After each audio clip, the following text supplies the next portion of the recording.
एक बार फिर GIDC company में एक कंपनी की लापरवाही ने छीना उसकी मां से उसका बेटा, बहनों से उसका भाई और एक परिवार से उसका पालनहार। नमस्कार, आप देख रहे हैं साला सन न्यूज़ और मैं हूं विनय कुमार।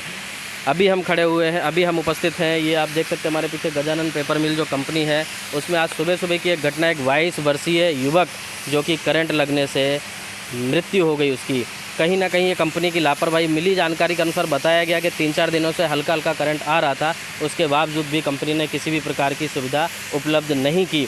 आज सुबह जब वो व्यक्ति 7 बजे अपने घर से कंपनी के लिए निकला तो उसे नहीं पता था कि कंपनी के अंदर उसकी मौत उसका इंतज़ार कर रही है।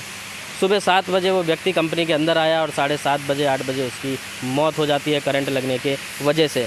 कहीं ना कहीं वापस जीआईडीसी में कंपनियों की लापरवाही लगातार सामने आ रही है और उसके बावजूद भी ना इन कंपनियों के ऊपर ना ही अधिकारी ध्यान देते हैं और ना ही पुलिस प्रशासन ध्यान देता है। कहीं ना कहीं इन कंपनियों की लापरवाही से आए दिन मज़दूरों की ज़िंदगी से हाथ धोना पड़ रहा है। वहीं जो यहाँ के अधिकारी हैं वो कहीं ना कहीं इतने सुस्त पड़े हुए हैं कि उसके बाद भी उनको कोई भी सुरक्षा मुहैया नहीं कराई जाती।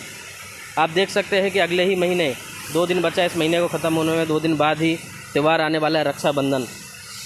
मिली जानकारी के अनुसार बताया गया कि 2 बहनें भी हैं उस व्यक्ति की और अपने घर पे वो इकलौता एक लड़का था जो अपने घर का पालनहार था। लेकिन अब उस घर का पालनहार कौन रहेगा? क्या कंपनी उस परिवार की पूरी जिम्मेदारी लेगी? क्या कंपनी उनकी ज़िंदगियों का पूरा खर्चा उठाएगी? दोनों बहनों की शादी थी, बताया गया कि उस व्यक्ति की भी शादी इसी नवंबर मतलब 3-4 महीने बाद उस व्यक्ति की भी शादी थी।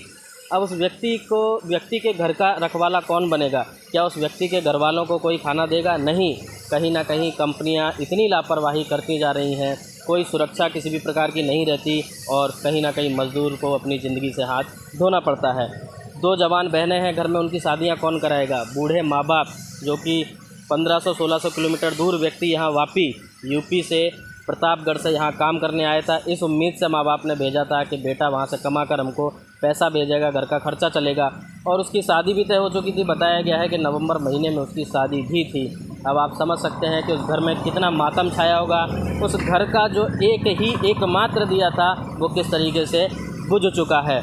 इसकी जिम्मेदारी आखिर किसकी होगी? लगातार ऐसी कंपनियों की लापरवाही, उसका जिम्मेदार कौन है? क्या सरकार है या मज़दूर कोर्ट है, कहीं ना कहीं लेबर कोर्ट है, या फिर ऐसे कंपनियों के सेठ या कंपनियों में काम करने वाले जो अधिकारी हैं या स्टाफ है, कहीं ना कहीं वो उसके लापरवाही का कारण है। लेकिन ऐसे व्यक्ति और ऐसे मज़दूर अपनी ज़िंदगी से हाथ धो बैठते हैं कंपनियों का भला करने के चक्कर में, लेकिन कंपनियां कोई भी सुविधा मुहैया नहीं कराती हैं। हम लगातार अपने चैनल के माध्यम से आप तक ऐसी खबरें पहुंचाते रहते हैं जब भी जो मज़दूर को कोई तकलीफ़ हो, मज़दूर किसी परेशानी में हो या ऐसी कोई घटना हो।